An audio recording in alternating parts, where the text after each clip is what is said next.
Hi, I'm Lisa Prather, and welcome to The Voice of Health with our host, Dr. Robert Prather of the Prather Practice, where lives are changed every day through the natural approach to healthcare.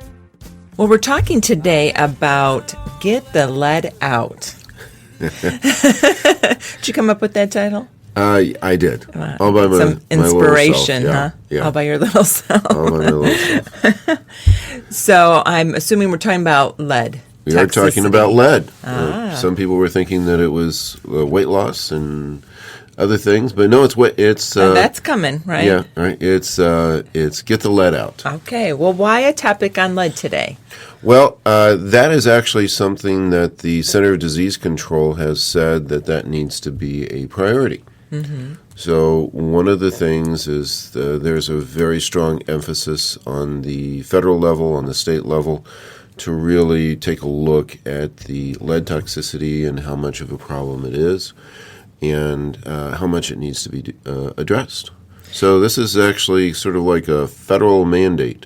Oh, really? On lead? On lead. I mean, we've been hearing about lead for a while. I remember lead paint. Sure. Lead-based paints. Well, the basis of this is that there was a couple of years ago a study on heavy metal toxicity and its effects, and it kind of went through the whole thing, and it was actually shocking even to the Center of Disease Control how much of an issue heavy metal toxicity, and especially lead, and what a price we're paying with especially our children. So how much of a risk is lead toxicity? Well, lead toxicity, the Center of Disease Control says about 535,000 children right now are showing up high on lead levels in their blood, which is a very high number. Is that just in the United States? That's just in the United States. Wow. So it's a very big number. Mm-hmm. They said that there's 24 million homes that probably have lead-based paints that are probably hazardous, especially if children are living there. Mm-hmm. So it's a very big problem. It's a problem that also can be found in adults, but really the ones that they are most concerned about is children. So are children at greater risk then? Children are at greater risk. A very interesting aspect of children is that they are much more susceptible to absorbing lead and it becoming more toxic and more damaging than it is in adults. They find that children are 8 times more likely to absorb lead into their system. Why is that? They don't have the same barriers that adults do. Mm-hmm. Also, you're talking about a fast growth type of a situation. They're growing. They're growing. They don't handle toxicities the same way. Matter of fact, children, even their immune systems work completely different than adults because of the growth that's taking place. It's a lot of stress on the body? Is that the lead is, one, more easily absorbed, and then two, it's much more easily absorbed into the nervous system. Mm-hmm. In other words, if an adult took in the lead like a child does, they can oftentimes process it and get rid of it, whereas a child, it goes right into the system. And they don't have the same neurological barrier. In other words, that they can absorb lead 4 times quicker than an adult would. 4 times, wow. And it will actually go to the nervous system at a greater rate. And they find that boys are more likely to have a higher susceptibility to absorbing heavy metals than girls. Why? Do you know why that is? Do you have some theories? One, it seems to have an effect on the higher testosterone level. That there is a hormonal difference that allows them to absorb heavy metals quicker than females. So children, could be in the same exposure as an adult. An adult may not actually even show any damage from it, but a child, it could be very, very devastating. So what signs and symptoms or problems develop with lead toxicity? Well, in adults, you can get anemia. All these things are also true of children, but the children have actually other things that can also occur. But you're talking about anemia. It will cause iron deficiency. So one of the things is if you are having trouble with iron deficiency, having it checked to make sure that lead toxicity isn't a problem, because it will cause that issue. Anorexia. We have had patients who came in here who were anorexic and couldn't seem to be able to, get that under control, and it was a lead issue. So anorexia Anorexia can actually come from lead toxicity. Interesting. Anxiety, concentration impairment, confusion, constipation, interestingly. We have found that with quite a few patients. Depression. Unexplained depression can come from lead toxicity. And if depression is an issue, that should be something that's ruled out. Dizziness, drowsiness, fatigue, headaches, hypertension, incoordination, which we've found on several patients that lead was the reason for that particular problem. For incoordination. Incoordination. Matter of fact, they had done quite a few different types of neurological testing. They had checked for all the different types of neurological diseases, and we checked for heavy metal toxicity, because we always think of any type of neurological condition as possibly caused by that, and have found lead on some patients. When you're talking a lot about patients you've seen. We've actually seen, yeah. Yeah, so do you see a lot of patients with lead toxicity? We will probably get about 10 patients a year who show up some high levels of lead and need to have that taken care of. Both children and adults? Both children and adults. So, I'm not quite done. Oh, on your signs and symptoms. There's a long list, huh? Irritability, memory impairment, pain in the abdomen, pain in bones. Thought you were going to say something else. Pain in muscles, restlessness, and tremors. Now, in children, it can actually even show up other different types of things. If you have very high levels in children, you can actually have encephalopathy, where the brain actually swells. That's one thing that we've actually seen on patients. Ataxia, speech abnormalities, seizures, coma. For low levels, chronic low levels, learning disabilities is the biggest thing that you're looking for, and that's one of the major things that they're finding with children.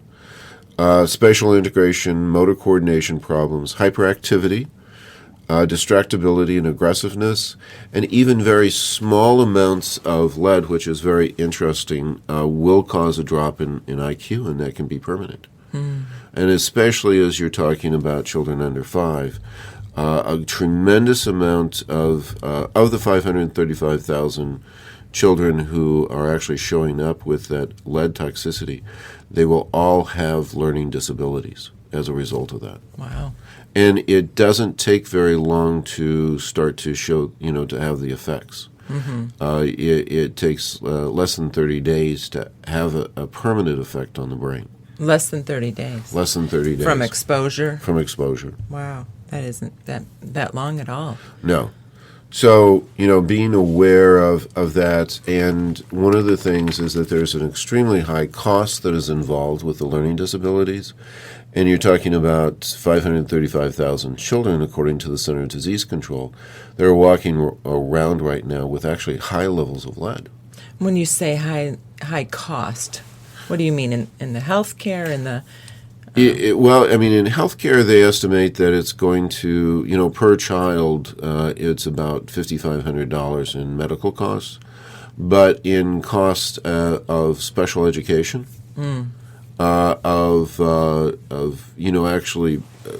problems that developed with adulthood because of their learning disabilities, they're much at higher risk for being unemployed, much higher risk of jail time.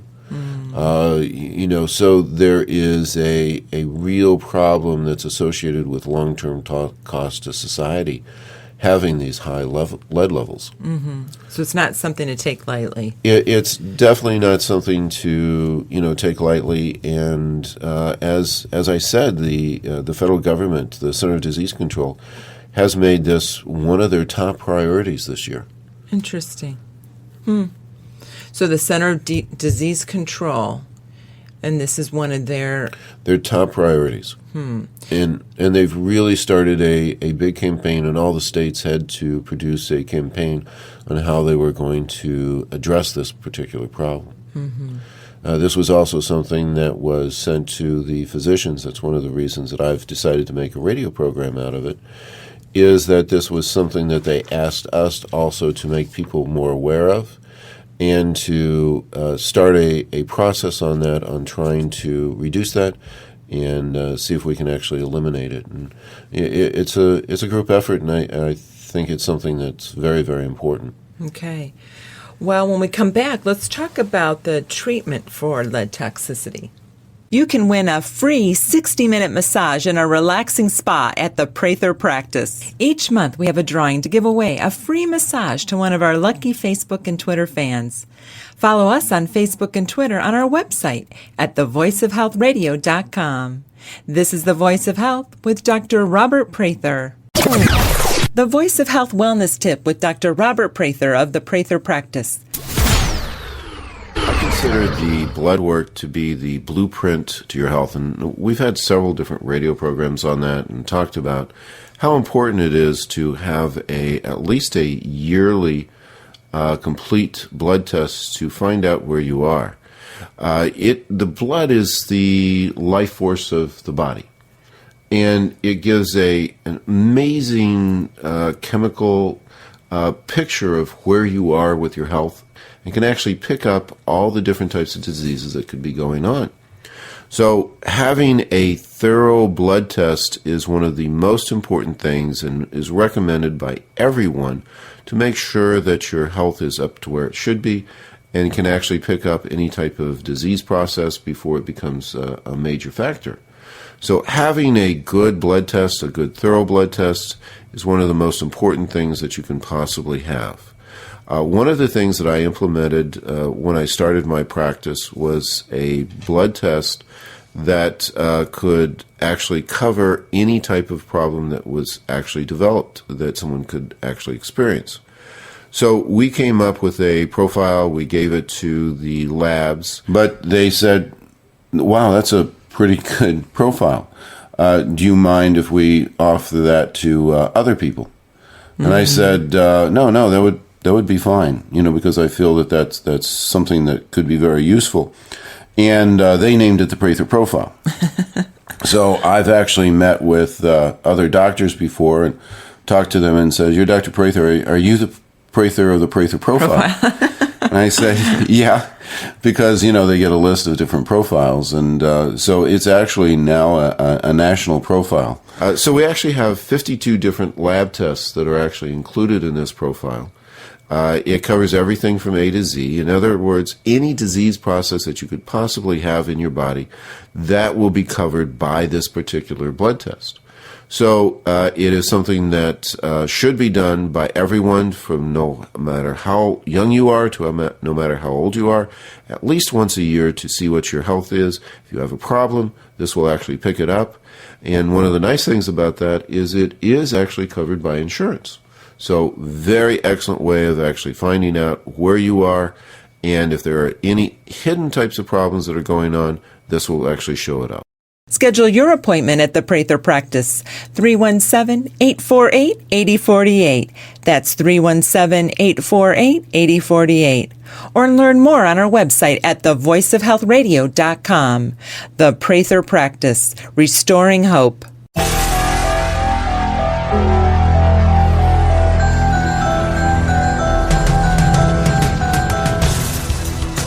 You're listening to The Voice of Health with Dr. Robert Prather of the Prather Practice, the most comprehensive wellness center in the Midwest. We're talking today about get the lead out, lead toxicity. something we've heard about. It seems like it's been kind of quiet, and you say now it's something that's of concern to the Centers of Disease Control. Sure. Much more of a problem than what was originally thought. One of the things is that, of course, we had changed our gasoline. Our gasoline used to contain lead. That's right. And they got that out. Lead was very common in paints, and they changed the lead-based paints and tried to eliminate those because they were actually causing quite a bit of problems. As a matter of fact, the gentleman, the people who started who discovered lead in gasoline because it cut down on the knocking, all died of lead poisoning. Wow, just too much exposure. Too much exposure. And it sounds like it permeates quickly. It actually can. You can absorb it not only through the mouth. Breathing it in is one of the most damaging. So breathing it in is very bad. Getting it into the mouth, of course, is a huge problem if you ingest it. But you can actually absorb it through your skin. That's why they don't want you chewing on pencils. Well, yes, pencils. Interestingly enough, crayons. Oh, have a lot of lead? Have a lot of lead. One of the... it's actually become talking about some of the different sources of lead. The majority of lead is actually used for batteries. That's why disposal of batteries is a major concern at this point. Because if we just throw them into a landfill, then that lead will leak out and get into our water supply. Oh. So well water is actually a very big source of lead. So if well water can be a very big source of lead and be a very big problem. Interesting. So, what are we supposed to do with our batteries? They actually have special disposal sites. Yeah, you're actually supposed to put those in sort of a hazardous waste type of unit to get rid of those, because if you look at the percentage of where lead goes, paint, and of course one of the big problems that we have is in the United States we have a lot of laws and rules on lead use, but the problem is a lot of our products are made in China now. Yeah, I was thinking about that with toys and right, and the Chinese can't regulate that. Well, there are international rules on that, and they aren't supposed to import, especially anything to do with children with lead. But we're finding a tremendous amount of them breaking the rules. So if you have something made in China and it's for your child, and your child puts it into their mouth, which children never do. Funny. Then there is a possibility that your child could be getting some lead. Wow. Breathing. And it's made in China when it says "made in China." Well, sometimes that is a hint. But that there has been several recalls of toys that had very, very high levels of lead. Did someone kill themselves over that in China? Yes, there was a gentleman who was in charge of that, and had been found that he fudged his reports that he wasn't using lead-based paints for the toys, and found out that it was extremely high, and all the toys they were just extremely toxic. Weren't they recalling them? They recalled them. Even handling them, you could actually get lead. Let alone a child putting it in its mouth, and you would cause some permanent type of damage. So no toys for Christmas. Yeah, no. Unless they're made in all the moms okay. are looking really quick at all the toys. But that's a good point. It is something to be very aware of, and you would hate to think that your child is permanently injured from you buying a toy that they could use. Well, there's such a rise on ADHD and learning disability. Yes, and that's one of the things that they were looking at is what is the cause of that. And lead seemed to be a very big culprit. So, and one of the things is that it could happen in childhood, and then you have no idea what actually caused it as as they get older. By the time they're teenagers. And then you see a nervous system, and you see the effects of it, but the exposure could have happened when they were actually a baby or an infant. And that's why we're going to talk about the important diagnostics. The diagnostics are critical, yes. Yeah. So let's talk about what is the standard treatment for lead toxicity? Well, the standard treatment for lead toxicity is chelation. Okay. That is IV chelation, where they then use that to pull the lead out of the system. Mm-hmm. So that is the standard of care that is recommended along those lines. We do have some alternatives along those lines. Okay. Which is very, very helpful. One, we, of course, we can refer people for, the IV chelation. We don't do it here in our office. But you can also do oral chelation, which we actually find is extremely effective. And then, I think the kids would respond better to that. And then that would be for more severe cases. But we also have found that there are quite a few minerals as we combine that into the system. Also, we use homeopathics. One of the things is, it seems rather dramatic to be doing an IV chelation on an infant for a small amount of lead. And oftentimes, lead would be ignored in those types of instances. Well, it's not too bad. It's not really worth it to get an IV chelation, where that is not a problem for us, because we can use some minerals, some vitamins, some oral chelation, some homeopathics, and very effectively pull out the lead out of the system in a very non-traumatic way to the child. Mm-hmm. So even when you're talking about very small levels of lead, that's not a problem for us to actually deal with, where it might be ignored in another situation. Because, as we said, earlier, even a small exposure of lead will reduce a child's IQ permanently. Permanently. Permanently. So, it's not something that should be taken lightly. It's something that really needs to be followed. Children from the age of, in utero, all the way up to 5 years old, are especially susceptible and can especially absorb the lead, and that's cause a big neurological time where toys are going in the mouth. Absolutely, their exposure level. They're crawling around oftentimes. And when you're talking about lead paint, they can put that, little chips in their mouth. But also, even as it gets into a dust matter, breathing it in. So even if they don't put it in their mouth, if they're breathing it in, that's breathing it is actually the most toxic way to get it into your system. Wow.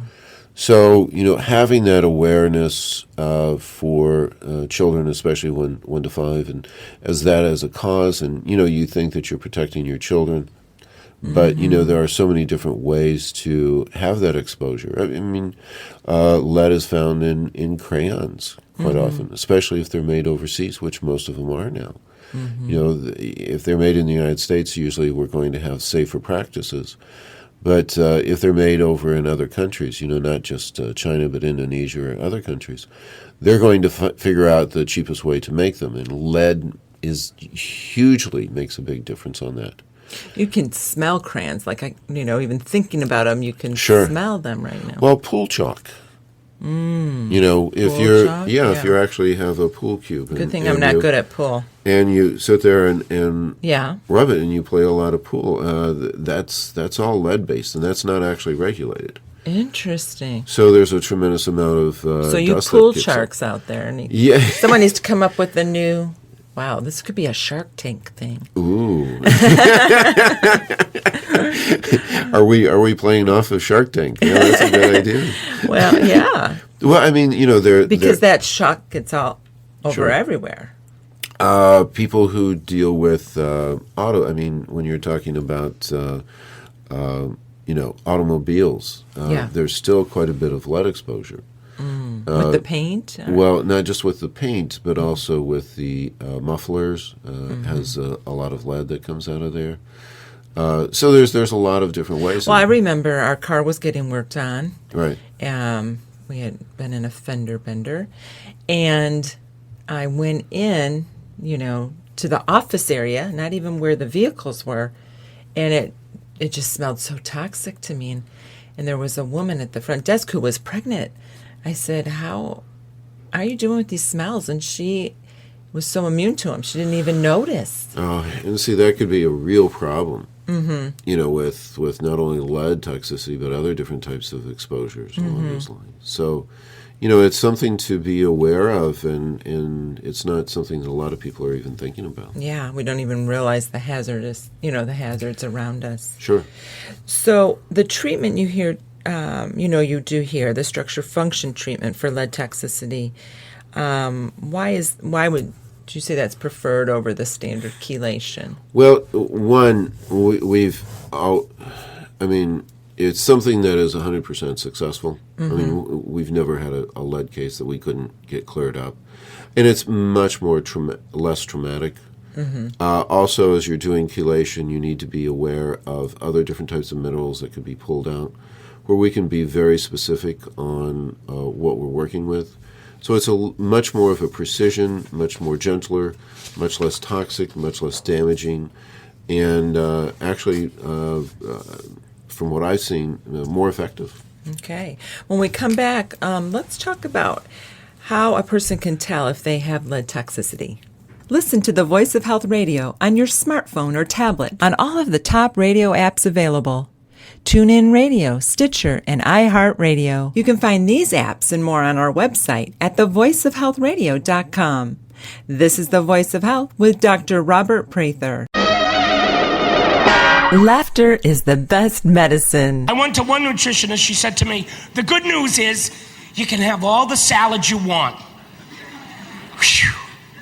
That is good news. I was nervous. I came in here thinking, please, God, anything. Don't take away my salad. She wanted me to have salad as the food. No. Salad's not food. Salad comes with the food. Salad is a promissory note that food will soon arrive. If my brain sees a salad, it says, something good is going to happen soon. Wait right here. A special message from the DTS Weight Loss Center at the Prather Practice.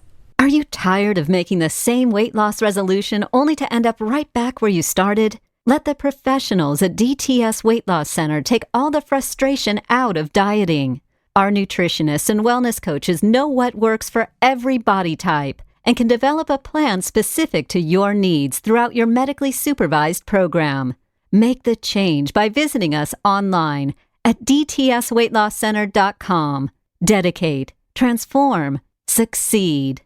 When you call the Prather Practice to schedule your appointment at our DTS Weight Loss Center, mention the Voice of Health radio show and you'll receive a free initial consultation, plus a free body composition analysis.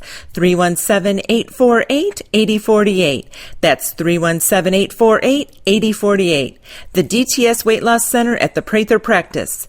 Dedicate, transform, succeed.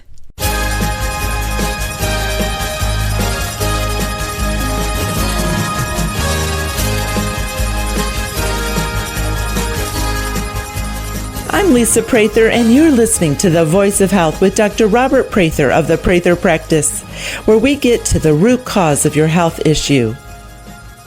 Well, we're talking today about how to get the lead out. And Dr. Prather, how can you tell if you have lead toxicity?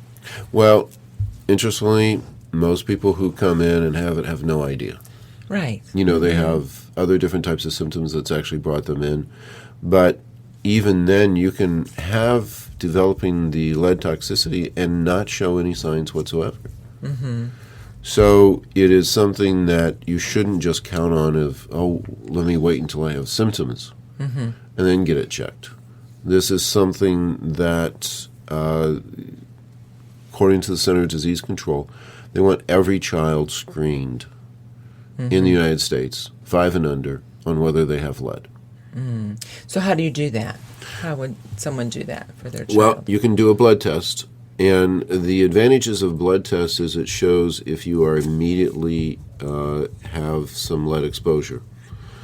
But it does wash out of the blood in a very short amount of time. So if you have a very strong exposure to lead and then you are away from it, within 7 days it washes out of the blood. So one of the things that we also do is a hair analysis. Okay. Hair analysis actually shows up if it's accumulating into the tissue, and it will show up any type of a chronic type of a lead or a slow accumulation in the system, and then also would show up if there are past exposures that need to be detoxed out of the system. The blood level will show. So what we do is we do a lead blood level to see if there's present toxicity, and then we do hair analysis if there's any cumulative. And I was just thinking, well, what if some babies don't have hair? Then what do you do? and some other, some males that are older might have hair on their head. Get it off their ears. You can take hair from anywhere. Okay. And then also you can use nails. Okay. So it doesn't have to be hair. Right. And I know we have standard tests, we encourage people. We're structure function medicine, sure. Preventative. Sure. You don't want to wait till the disease is present. We were even talking with a patient yesterday who's pregnant and asking us all sorts of questions because we're very passionate about natural childbirth. And, I was telling her when I went into the hospital, I felt like I was in a morgue, and birth should not feel like death. Right. And you had said something pretty profound. It's not a disease. Right. Giving birth is not a disease.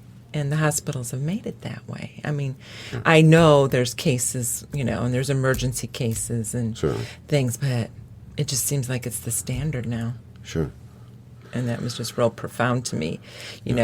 Let's not, and in this case, let's get it checked and not wait till it, we see the neurological effects. Right. It's... Again, the ounce of prevention is worth a pound of cure.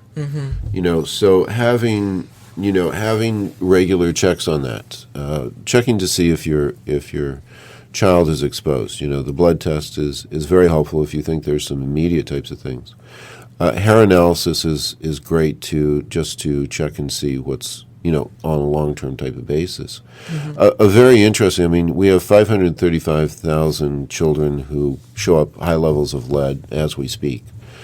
But when the Center for Disease Control went around and checked on heavy metal toxicity, which includes mercury and aluminum, cadmium, other different types of heavy metal toxicities like that, 1 out of every 4 showed up that there was health risk involved with the levels of heavy metals.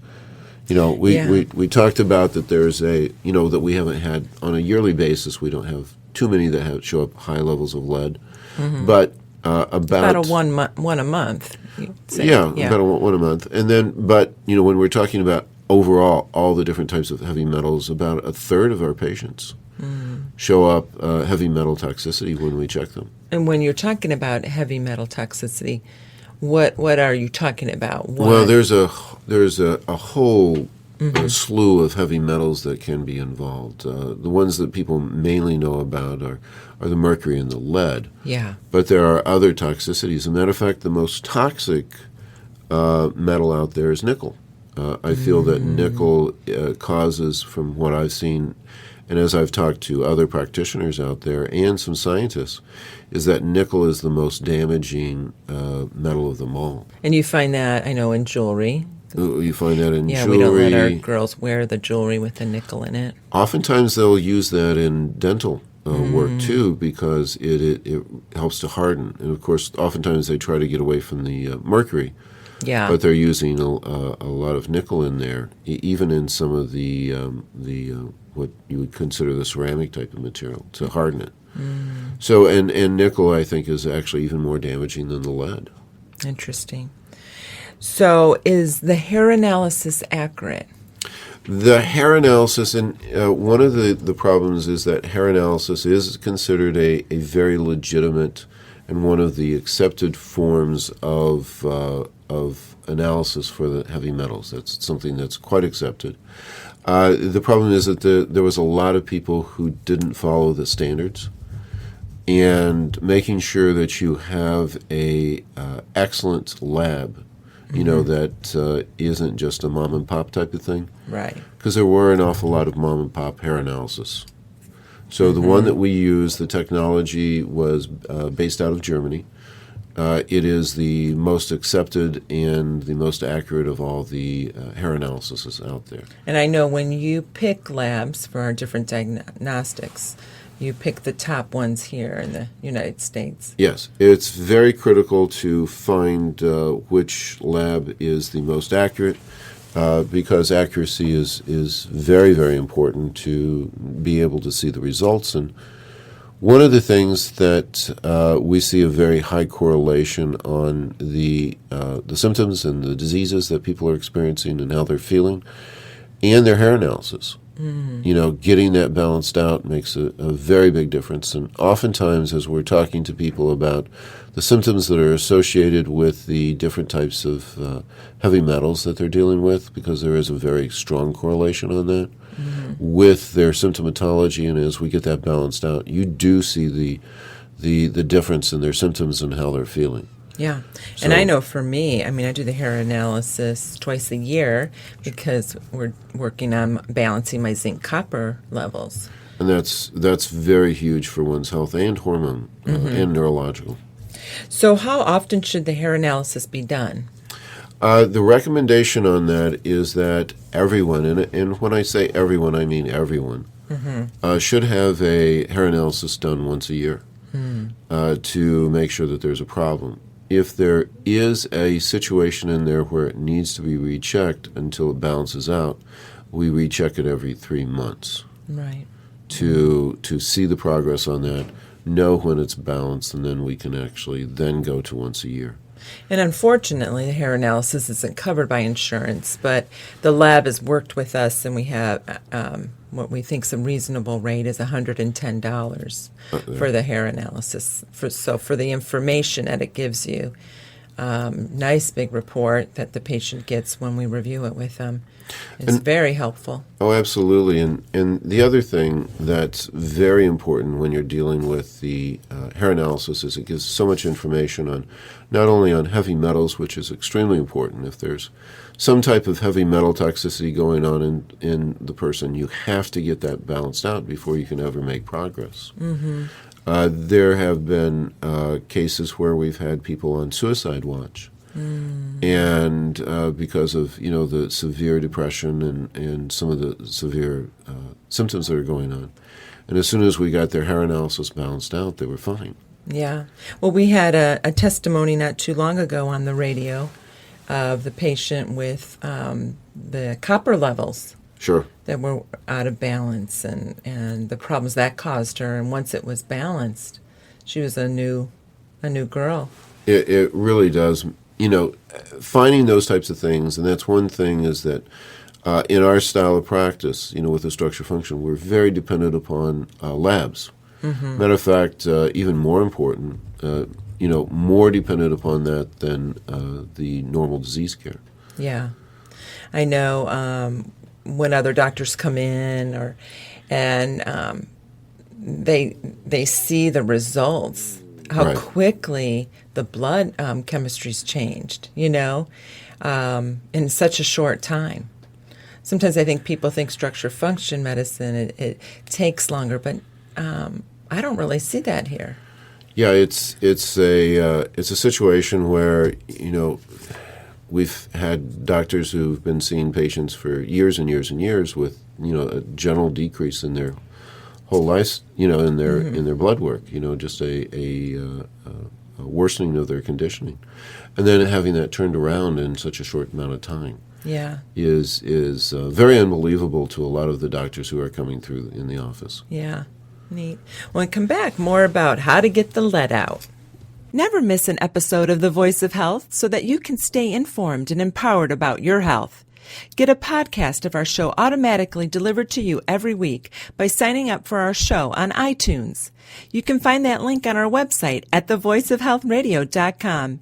And don't forget, thevoiceofhealthradio.com has complete archives of all of our past episodes with an audio library of information to help you add more life to your years and more years to your life.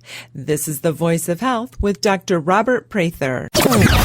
The Voice of Health Wellness Tip with Dr. Robert Prather of the Prather Practice. Dr. Prather, what can a new patient expect when they come into your office? The first thing is that's extremely important is the consultation. Mm-hmm. That's really where everything begins. And that consultation is complimentary free. They can come in, and the consultation's with you, which is nice. Yeah, the consultation is absolutely critical. Matter of fact, you can get 90% of your diagnosis just from the consultation. Mm-hmm. Listening to the patient, finding out what their concerns are, what needs to be done, how we can best help them.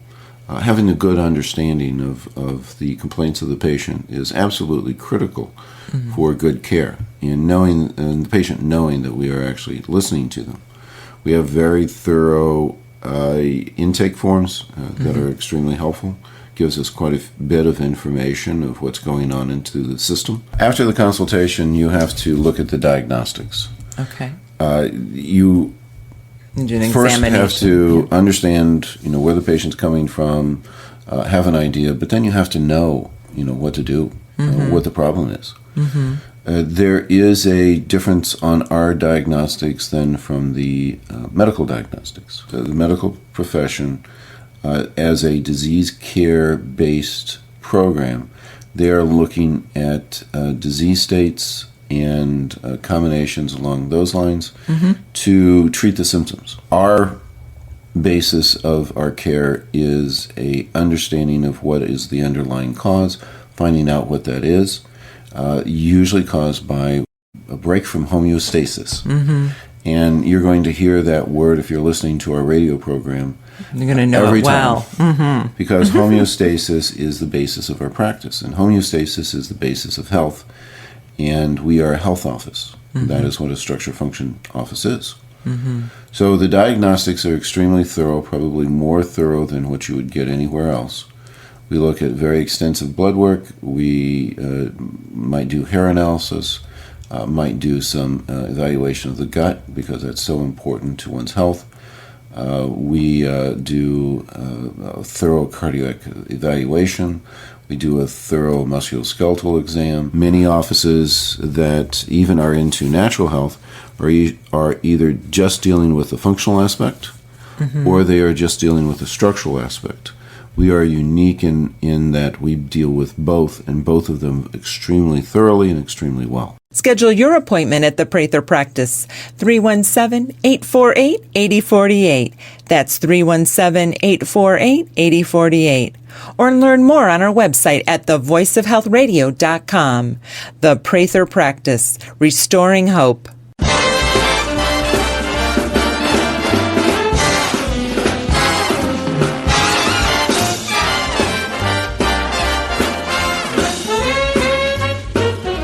You're listening to The Voice of Health with Dr. Robert Prather of the Prather Practice, where our mission is restoring hope to our patients.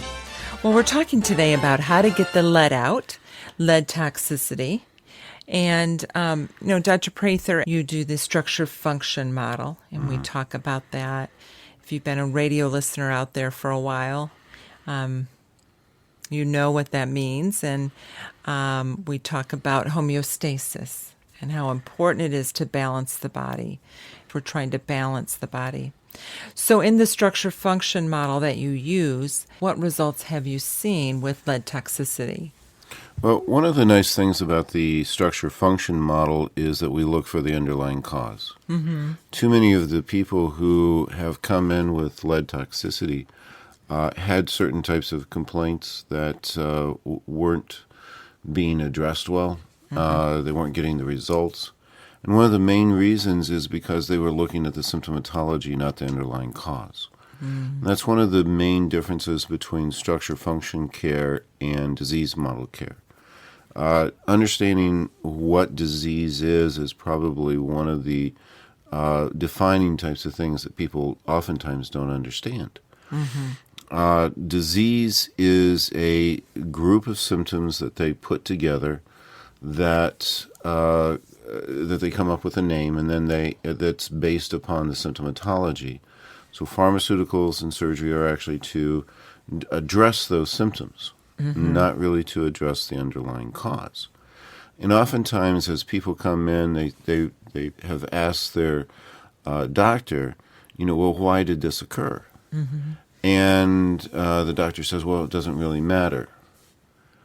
And, that seems like a strange statement, but it comes from their training. Their training is to deal with the symptomatology, not really looking for the underlying cause.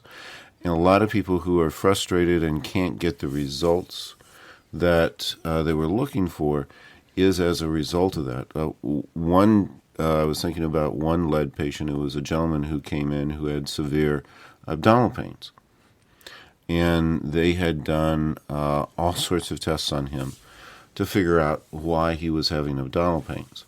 He was also having some strange neurological, but they were associating it with abdominal pains. And they were giving him all sorts of different types of medications. And when they had referred him to a psychiatrist, that's when he had had enough. Because he says, this isn't in my head. I know that I have the abdominal pains. Severe constipation. There were some other different types of things that were going on. He had iron anemia, which they were trying to figure out. And we did a whole series of battery tests, and I went through all the different ones that could be involved. And one of the things I had said was a hair analysis, and he couldn't see the correlation of that. He said, no, that could be really important. I would hate to miss that because the minerals has a great deal to do with the bowels and how they move. And sure enough, on that, we had found high levels of lead. And one of the things that he had done is he had worked in a factory that had high levels along those lines. Of lead. Of lead. That was actually one of the major things that they dealt with. And he had had different types of blood tests, but it wasn't actually showing up in the blood test. It was more of a cumulative type of thing. So when we did the hair analysis, we found the high levels of lead, and I went through all the symptomatology that could be involved in it. And he says, wow, that really sounds like me. We started him, I said, we're going to do a 3-month program on this, and then we'll be checking in 3 months, on what was going on. And within 4 weeks, his symptoms were gone. And what kind of symptoms was he having? He was having severe abdominal pains was his main complication. And then he was also having severe constipation. He was also, some of his blood work made sense afterwards. The iron anemia was one of the things that they were thinking about, and they were very concerned that he was bleeding in the bowels. And they had poked and prodded him and stuck stuff up and down and all sorts of the ways, and everywhere that you don't want it stuck. Right. Doesn't sound fun. and they said, well, there's nothing wrong with you. You need to see a psychiatrist, and probably it's just, you must have stress in your life or something that's causing that, which is a big frustration. I mean, that, certainly is something. We hear that a lot. We hear, if you can't figure out what's wrong, then you're crazy, basically. And, he wasn't crazy. I mean, the lead toxicity was definitely leading to that. So, dressing that, he got the results, and within 3 months, we had the lead. We had the lead out. We had the lead out. How to get the lead out. Was he lighter? Oh, yeah. And his blood work, came back into normal within those 3 months. And within 4 weeks, he felt much better. At the beginning, he was kind of like, because he was going through some detox and, getting the lead went out through the urine. And so it wasn't easy the first 4 weeks. But, all of a sudden he could tell that there was a huge difference. Patience. Right.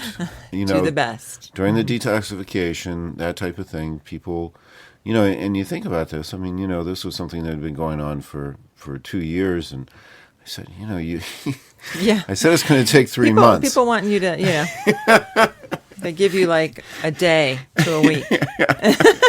So, I said, we definitely know what the problem is. This all makes sense, and it does take a certain amount of time to get this out. Mm-hmm. And this is the best way to do it, and this is a lot easier than the chelation. It would, it really goes a lot easier. It's a lot harder on you. The chelation is So we were able to put him on the products on that, and complete success along those lines. So you were talking about the Center of Disease Control is really focusing on this with children under 5 and under. Right. Do you see children with lead toxicity at your office? Absolutely. We have had some children with lead toxicity. One of the children that we actually checked on was just a screen. In other words, mom really wasn't aware of too many problems just coming in for physical. The child, as far as she was concerned, was pretty normal. Mm-hmm. Had a lot of colds, things like that. There was some weakened immune system, but nothing really particular. We found the lead, and we were able to get the lead out again. But what was surprising is she said, I really didn't know what the child was capable of. She said, I just thought he was a little slow. Mm-hmm. That there was, he wasn't quite as bright as his siblings. But he just perked up and was just a completely different, much more vivacious. And she, what she thought was a, personality, that he was just a little bit not quite there, didn't quite get things as quickly, couldn't learn quite as quickly, really turned around once we got the lead taken care of. So that was something that they weren't really expecting. Now, how did you know that? It was something that, we did a hair analysis. Okay, but how did you know to do the hair analysis? That is something that I recommend for everybody to have done, especially children under the age of 5. That's just an automatic thing that I recommend. One of the things that I've been aware of is this type of a situation for a long time, and know that really any child under the age of 5 should have heavy metals checked. Mm-hmm. One of the things, even on our own children, one of our children actually showed up high nickel.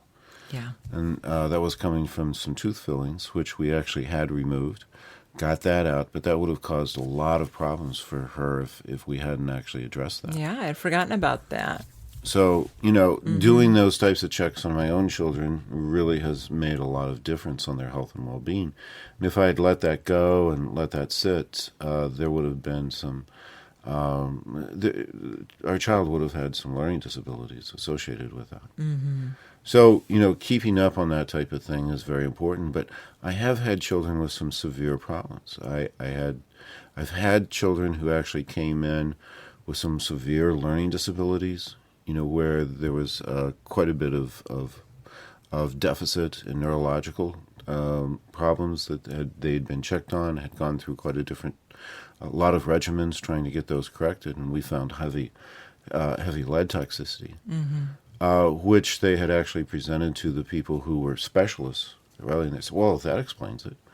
It's like, well, why didn't you check on that? But that's not, as you take the child in, even to specialists who are dealing with neurological issues, they don't, I have never seen them actually check for lead toxicity. Mm. So one of the things that the Center of Disease Control had found, and why they've tried to make this such a high priority, is so many of the problems had a basis on that. But they had checked to see how many pediatricians or specialists were actually checking for lead, and it was pretty abysmal. I mean, the cases that they were had actually screened for that was very, very low.